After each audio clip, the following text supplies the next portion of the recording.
Empuraan ban ചെയ്തിട്ടുണ്ടോ? എന്റെ അറിവിൽ ഇല്ല. പക്ഷെ ബിജെപിയുടെ പല സൈബർ സ്പേസിലും വ്യക്തിപരമായിട്ടൊക്കെ ഈ സിനിമ ബഹിഷ്കരിക്കണം എന്നുള്ള ആഹ്വാനം മെസ്സേജ് ആയിട്ടും കമന്റ് ആയിട്ടും പോസ്റ്റ് ആയിട്ടൊക്കെ കാണാനായിട്ടായി. ഇനി അങ്ങോട്ട് ഈ ഒരു വീഡിയോ സ്പോയിലർ ആവാനുള്ള സാധ്യതയുണ്ട്.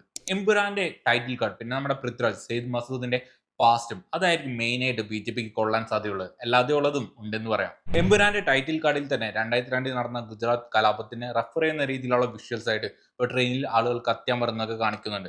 ആക്ച്വലി ടൈറ്റിൽ കാർഡ് അടിപൊളിയാണെന്ന് ഈ ഒരു അവസരത്തിൽ പറയുന്നതെന്ന് മാത്രം. അത് കഴിഞ്ഞ് സിനിമ തുടങ്ങുമ്പോൾ 2005 സെയ്ദ് മസൂദിന്റെ ഫാമിലി വളരെ ബ്രൂട്ടലായിട്ട് ഒരു കലാപത്തെ തുടർന്ന് കൊല ചെയ്യപ്പെടുന്നുണ്ട്. അന്ന് ആ കൊല ചെയ്ത ബജ്രംഗിയാണ് ഇന്നത്തെ ഇന്ത്യ ഭരിക്കുന്ന പാർട്ടിയുടെ മേജർ നേതാവ്. ബാക്കിയൊക്കെ നിങ്ങൾക്ക് ഊഹിക്കാവുന്ന എവിടെയാണ് ബിജെപി കൊണ്ടതെന്ന്. സിനിമയിൽ എവിടെയും ബിജെപിയെ റെഫർ ചെയ്യുന്നില്ല. അതുപോലെ തന്നെ ഗുജറാത്ത് കലാപത്തിനെയും മെൻഷൻ ചെയ്യുന്നേയില്ല. എന്നാലും നമുക്ക് കണക്ട് ചെയ്യാൻ വേണ്ട ലിങ്കുകൾ സിനിമയിൽ ഉണ്ടെന്ന് മാത്രം. എമ്പുരാൻ ഇറങ്ങിയതിനു ശേഷം ഈ ഒരു വിഷയത്തിൽ പൃഥ്വിരാജിനെയും മോഹൻലാലിനെയും പ്രശംസിക്കുന്നവരുണ്ട്, വിമർശിക്കുന്നവരുണ്ട്. ശരിക്കും പറഞ്ഞാൽ ലൂസിഫറിൽ നമ്മൾ കണ്ട രാഷ്ട്രീയം ഒന്നുമല്ല എമ്പുരാനിലുള്ളത്. അതാണ് ഇവിടെ പ്രശ്നമായിട്ട് മാറിയിട്ടുള്ളത്. എനിക്ക് തോന്നിയിട്ടുള്ള എല്ലാ പാർട്ടിക്കും എല്ലാ നേതാക്കന്മാർക്കും എതിരെ ഈ ഒരു സിനിമയിൽ ഏതെങ്കിലും ഒരു തരത്തിലൊക്കെ കൂട്ടിയിട്ടുണ്ട്. അപ്പോൾ അത്രേ ഉള്ളൂ. It's miss me from Mallu express. നിങ്ങളുടെ അഭിപ്രായങ്ങൾ തീർച്ചയായിട്ടും കമന്റ് ബോക്സിൽ രേഖപ്പെടുത്തുമെന്ന് ഞാൻ പ്രതീക്ഷിക്കുന്നു. ബൈ.